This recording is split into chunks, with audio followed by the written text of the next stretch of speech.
je suis Didier Mazier et vous pouvez vous demander comment faire avec Edge Animate pour passer en plein écran, ce que nous allons voir maintenant ensemble.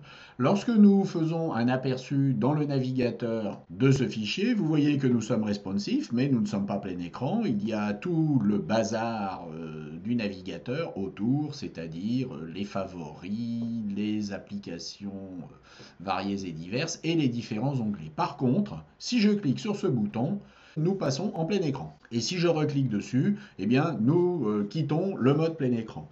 Et si j'appuie sur la touche espace de mon clavier, eh bien, je repasse en plein écran. Ceci est particulièrement intéressant lorsque l'on veut créer ce qu'on appelle des web apps, c'est-à-dire des applications web qui vont fonctionner sur différents navigateurs, en particulier sur des tablettes, et dont nous voulons qu'elle n'ait pas un aspect de site web, mais d'application. Comment tout cela fonctionne? Eh bien, c'est très simple. J'ai trouvé pour vous un script qui est un script JavaScript qui en fait va englober toutes les instructions HTML5 qui permettent de gérer ce plein écran sans avoir à écrire beaucoup de lignes de code.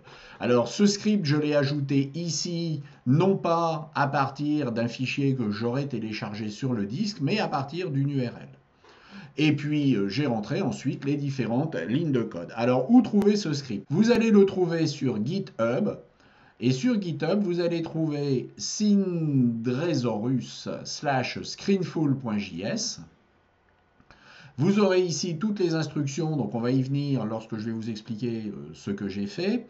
Et puis, surtout, vous avez ici la possibilité de cliquer pour vous diriger vers un CDN et sur le CDN, vous pourrez copier le lien qu'il faudra insérer dans votre fichier. Une fois que ce lien a été mis, comment j'ai opéré? Eh bien, tout simplement, j'ai créé un bouton ici avec une forme rectangulaire à coin arrondi et j'ai placé une instruction ici qui est if screenful enabled, c'est-à-dire si le screenful a été géré, eh bien on va pratiquer avec un clic sur ce bouton ce qu'on appelle un toggle, c'est-à-dire un interrupteur qui va passer d'une version à une autre. Alors si on n'est pas plein écran, on passera plein écran, et si on est plein écran, eh bien on quittera le mode plein écran.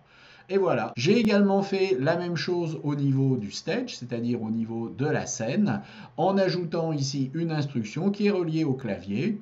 Ici, j'ai mis l'instruction 32 qui correspond à la barre d'espace, mais on pourrait mettre d'autres codes. Vous pourrez vous référer au mode d'emploi, à la documentation complète et passer en plein écran, pas forcément la totalité de la page comme je l'ai fait. Si cela vous arrange, vous pourrez passer un élément, c'est-à-dire une image, un iframe ou un diaporama par exemple. Donc vous voyez qu'on est dans quelque chose qui est extrêmement simple. Prenez de toute façon la précaution de vérifier dans les différents navigateurs que tout cela va fonctionner.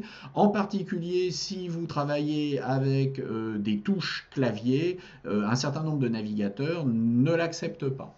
Alors il faudra passer sur caniuse.com pour vérifier que cela fonctionne bien. Je pense d'ailleurs qu'il y a un lien ici vers Caniuse pour vérifier dans les différents navigateurs. Supported Browser, vous allez ici vous diriger vers Caniuse et vous voyez ce qui se passe en termes de l'API Fullscreen, qui est une API HTML5, et vous voyez les navigateurs qui la prennent en compte ou qui ne la prennent pas en compte ou qui la prennent partiellement en compte. Encore une fois, à partir du moment où vous allez travailler avec ces méthodes avancées, il faudra prévoir dans votre déploiement une phase de test. J'espère que cela vous a intéressé. Je n'ai pas été très présent ces derniers temps car je prépare beaucoup de vidéos pour nos amis de Video2Brain, donc je vous invite à suivre et qui sont particulièrement intéressantes sur le material design, sur le prototypage et puis également sur le développement web en général. Mais bientôt j'aurai terminé ces enregistrements et je pourrai partager avec vous à nouveau de nombreuses astuces. Je vous dis donc à tous, à très bientôt. Au revoir.